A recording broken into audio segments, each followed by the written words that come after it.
Someone cleaned out their grandfather's workshop last spring after he passed. 3 boxes went to the donation shelf at the local thrift store. One of them had an old hand plane buried under a cracked wooden tote. Paint chipped off the body, iron surface rough with rust.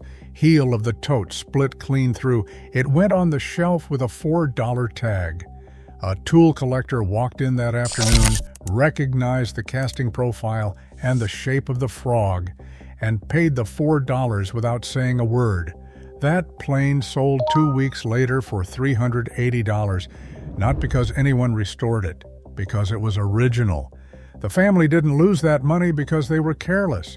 They lost it because nobody told them what to look for before the boxes left the house. That happens every weekend at estate sales, thrift stores, garage cleanouts, and donation drop-offs across the country. And the people doing the picking are counting on you not knowing the difference. The question isn't whether these old handyman tools are worth serious money. The question is why they keep ending up priced at $4, and who benefits every single time they do. Most people who find old handyman tools apply the same 3 filters. Does it still work?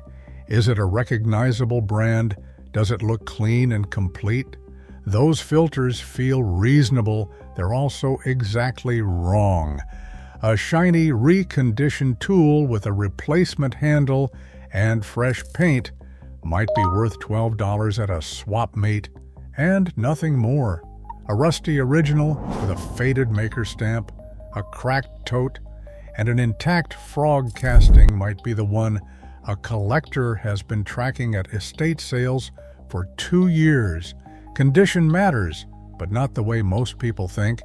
Brand recognition matters, but not the way the shelf suggests. What actually drives value in old handyman tools is a different set of questions entirely. It starts with a manufacturing window, a casting mark, or an original part most casual sellers have never once thought to check.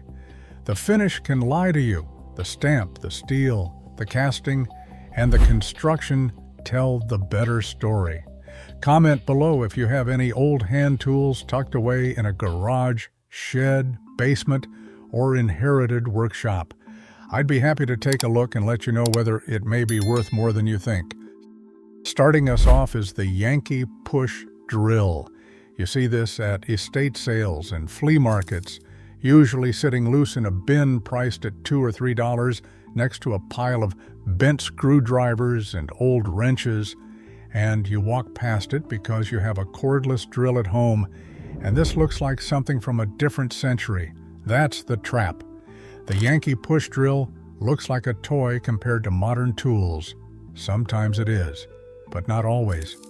The examples made by North Brothers Manufacturing before the brand was absorbed and eventually discontinued carry a maker stamp that collectors and hand tool restorers specifically search for. What makes or breaks the value here isn't the tool alone, it's whether the original bit roll is still with it. A complete set with the leather bit roll intact, all original bit sizes present, and a readable North Brothers stamp is a different object entirely from a loose drill with no bits.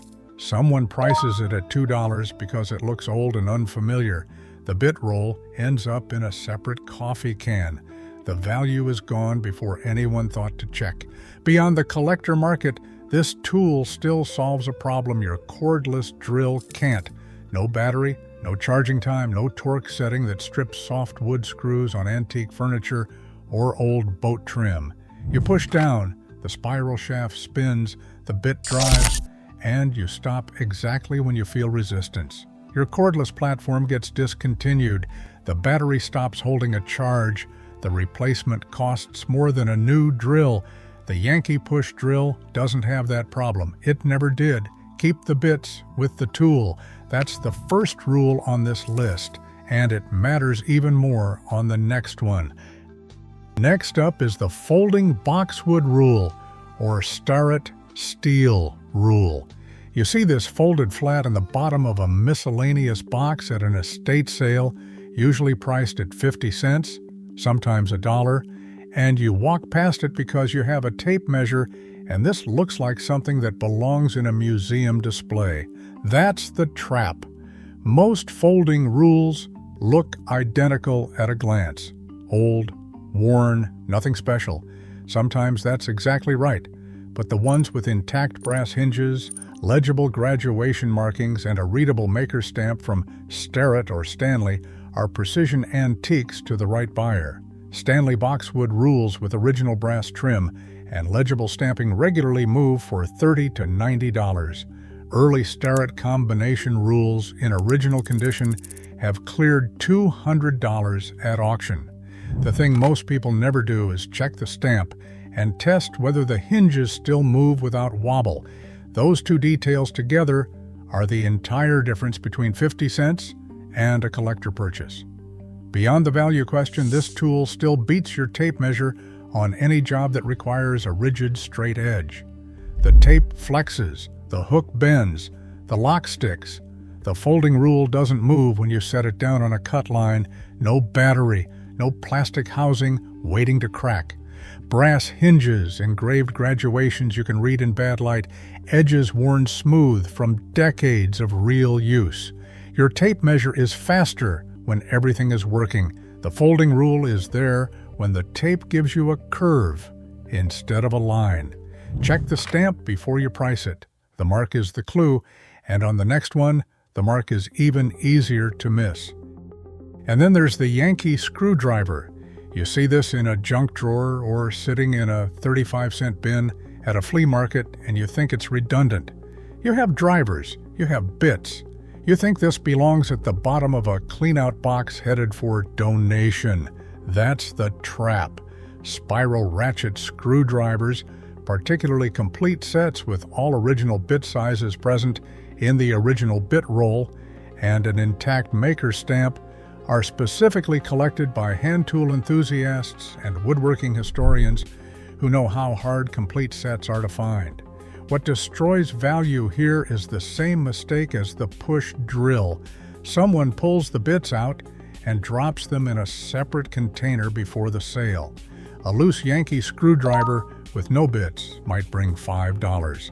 The same tool with a complete original bit roll and a readable North Brothers stamp has sold for $50 to over $150 at specialty tool auctions. The bits and the tool have to stay together. Beyond the collector question, this tool gives you something a power driver can't. Pressure sensitivity. You push, it drives, you stop when you feel the screw seat. Old furniture joints, antique cabinet hinges, boat woodwork. Your power driver hits the screw with too much torque and turns it into a stripped divot in soft wood. This doesn't. The brass-tipped bits still hold an edge, the spring return still works. The handle is smooth from decades of use and fits a hand correctly. Keep the bit roll with the tool. That rule applies to what's coming next, but the price gap is wider. If this is changing the way you look at your garage, hit subscribe. There's a lot more where this came from, and we're just getting started. These first three tools looked ordinary. That was the point. From here, the list stops being about objects that get mispriced by a few dollars and starts being about objects where the wrong judgment can cost you real money. Sometimes hundreds of dollars walked out the door in a single afternoon. That brings us to the crosscut handsaw. You see this leaning against the back wall of a barn sale or sitting in a cardboard box at a garage cleanout, priced at $5, and you walk past it because you have a circular saw and a handsaw, seems slow and outdated by comparison. That's the trap. Most old crosscut handsaws are common. Some aren't. What separates a $5 saw from a $200 collector piece is the maker's etch on the plate, the handle medallion, and whether the tooth geometry is original and unaltered. Saws from makers like Diston, particularly panel saws and full crosscuts with a legible etch, original applewood handle, and intact medallion are specifically searched for by hand tool collectors and furniture restorers who know these production runs can't be reproduced. Someone buys the saw for $5 because the etch looks faded. The etch is still readable. That's how it goes when you judge a saw by surface appearance instead of the mark. Turn it over and check the plate before you price it. Beyond the collector question, a good cross-cut hand saw with sharp original teeth still cuts faster than most people expect, and it doesn't care whether your battery is dead, your extension cord is across the yard, or your chainsaw is out of gas. Picture a storm dropping a limb across your driveway at night with the power out. The handsaw clears it. No setup, no fuel, no noise ordinance, no kickback. The geometry is the clue on this one. The next item hides its value in a different kind of mark entirely. Now we have the heavy cast iron C-clamp. You see these piled in bins at estate sales for $1 a piece, and you assume the price is right because they're clamps, and clamps are clamps. That's the trap. Early American cast iron clamps with legible foundry markings, patent dates, and original paint traces are tracked by woodworkers and industrial antique collectors who care specifically about maker identity. The problem is that nobody looks at the bottom. Foundry stamps, patent dates, and maker marks on cast iron clamps are almost always on the bottom or inside face of the frame, exactly where nobody checks before tossing them in a bin and pricing them by weight. A marked clamp from a defunct American foundry in clean, original condition can bring $20 to $80 for a single piece. A matched pair goes higher. Without the mark, it's a clamp. With it, it's a collectible. That 30 seconds of flipping it over is the entire difference. Beyond the value question, a cast iron C-clamp with a forged screw and a swivel pad won't crack under real pressure. Your plastic quick clamp housing will. Your trigger mechanism will strip under load. The cast iron doesn't have that problem. It doesn't have any problem. The iron is heavy and cold in your hand. The screw turns with real resistance, and when you tighten it down, it holds. Midnight, broken chair leg, glue drying, no one to hold it. The trigger clamp bounces off. The C-clamp stays. Flip it over before you price it. The next one hides its value in a mark most people have never thought to read. Coming in next is the Stanley Bench Plane. You see this at an estate sale or barn auction priced at $10 because it's rusty, the tote is cracked, and whoever is running the sale thinks it's decorative at best. That's the trap. Most old bench planes are common, but Stanley bench planes made before the late 1940s exist within a documented type identification system that collectors call type studies. And certain early types carry values that would genuinely shock most casual sellers. The frog shape, the tote profile, the lateral adjustment lever casting, and the markings on the iron are what determine the type.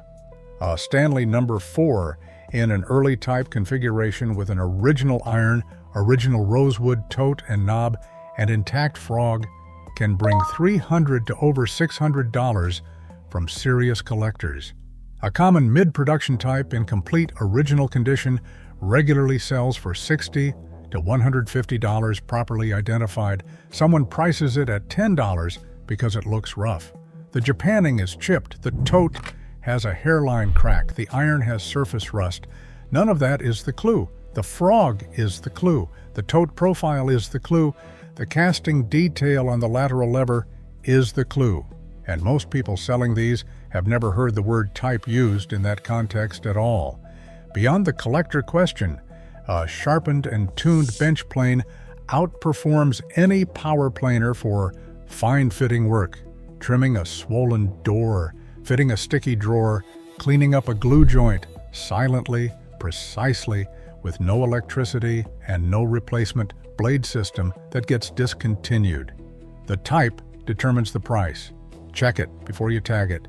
And if a hand plane has that kind of hidden identifier, the next one carries the same logic, but the clue is even easier to destroy before you realize what you had. Another one worth knowing about is the draw knife. You see this at a barn sale or tool auction, priced at $2 because it looks dangerous, obsolete, and too specialized to interest a modern buyer, and you walk past it without a second look. That's the trap.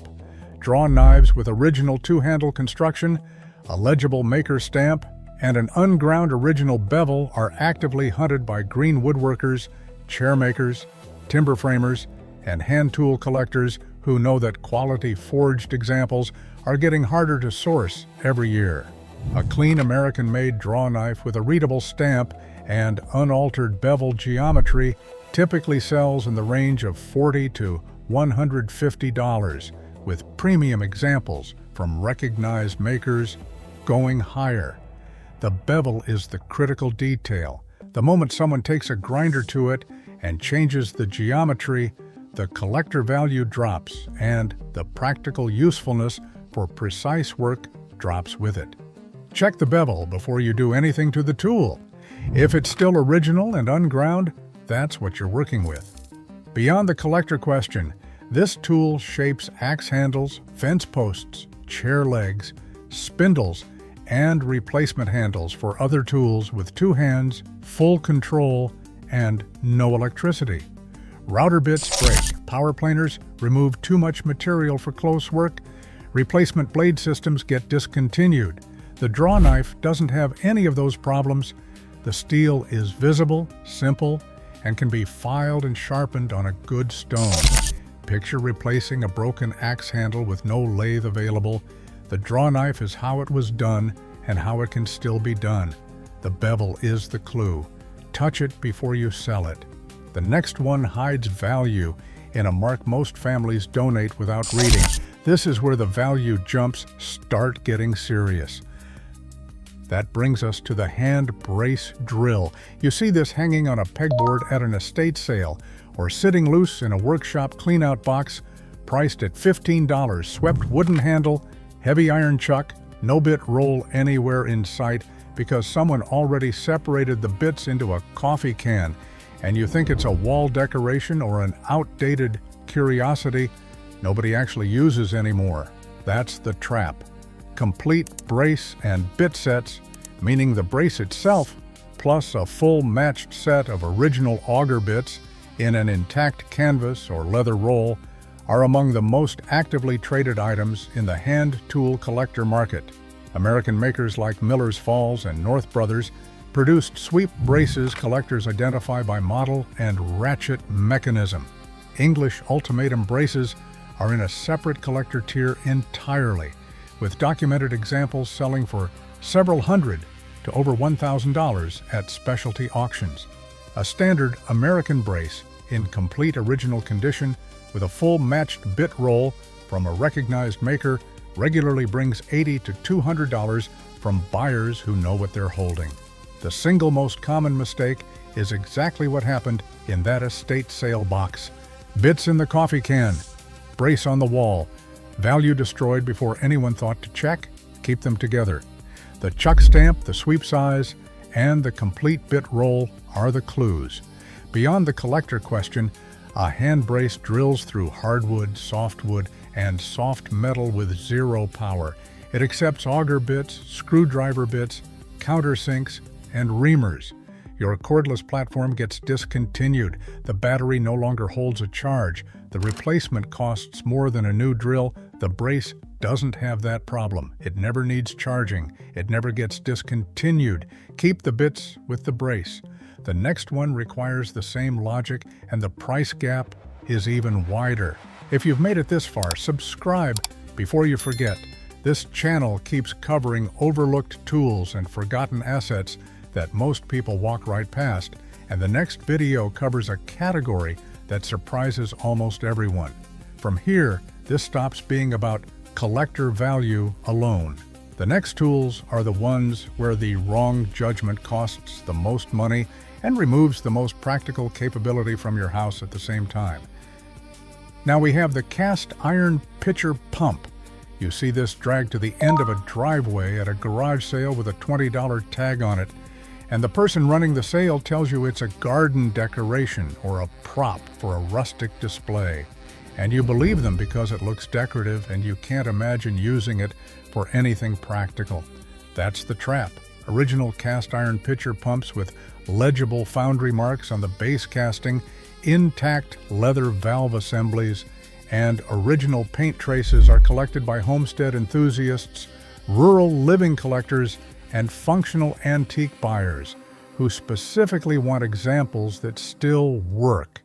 A non-functional example pulled from a garden display might bring $20 to $40 from a casual buyer. A fully functional, marked, original production pump from a documented American foundry has sold at rural auctions for $150 to over $300, particularly when the original paint layer is still present and the valve still seats. The foundry stamp is almost always on the base casting, the part touching the ground, the part nobody checks before tagging it at $20. Check the stamp, test the valve. Those two things together determine which buyer you're talking to. Beyond the collector question, a cast iron pitcher pump with a leather cup valve moves water from a shallow well or cistern with no power and no motor. Your electric well pump dies in an outage. City pressure drops. Pipes freeze between the street and your kitchen.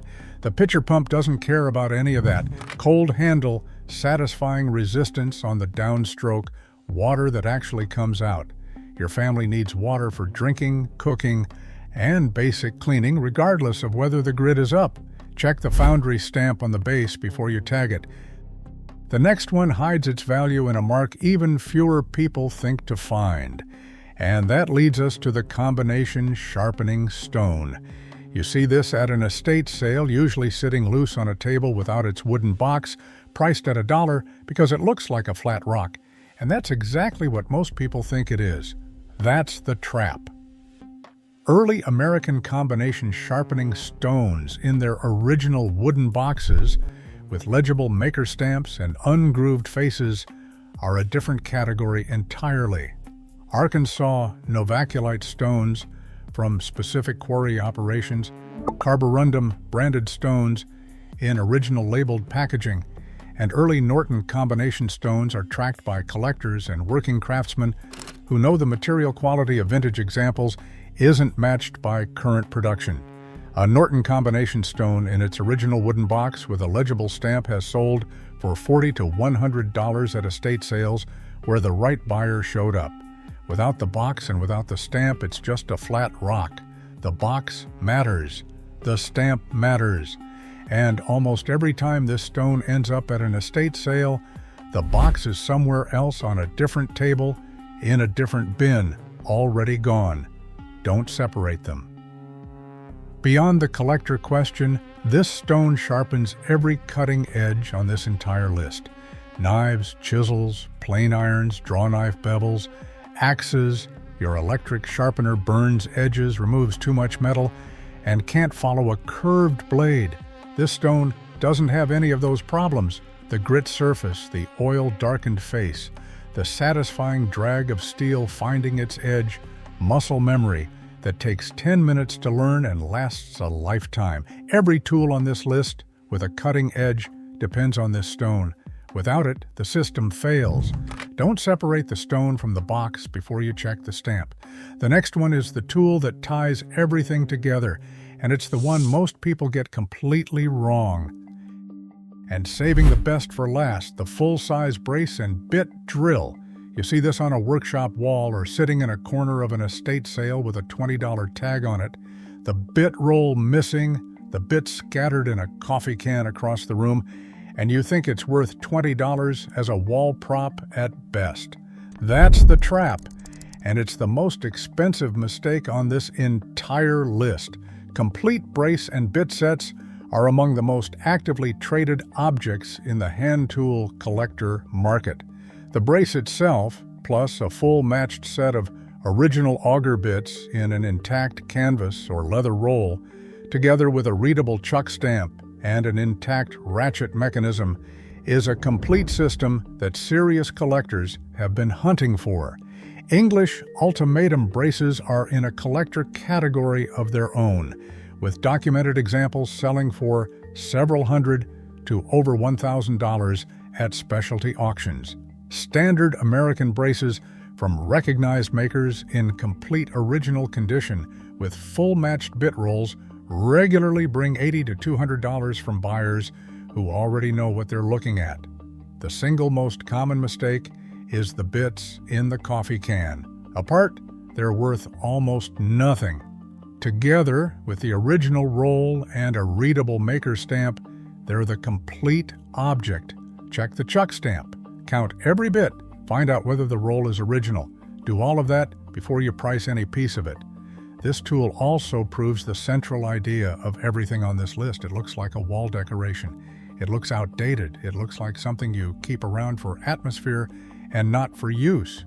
And then your cordless drill platform gets discontinued, the battery stops holding a charge, the replacement battery costs more than a new drill, and the brace is sitting on the wall already able to drill through hardwood, softwood, and soft metal with zero power, zero charging time, and zero proprietary part that gets discontinued. It accepts auger bits, screwdriver bits, countersinks, and reamers. It drills, drives, reams, and countersinks. One tool, no electricity, no platform dependency, no update required. This isn't a backup tool you pull out once a decade. This is the tool that separates the person who fixes things from the person who waits for someone else to fix them. 11 tools, one hidden system, maker mark, manufacturing window, original parts, unground steel, complete sets, foundry stamps, and casting details. Those are the clues. The wrong checklist misses every single time. The seller sees rust and prices it at $4. The person who knows sees casting, steel, original handle, and maker stamp and pays $4 without saying a word. That's not luck. That's knowing what to look for before the box leaves the house.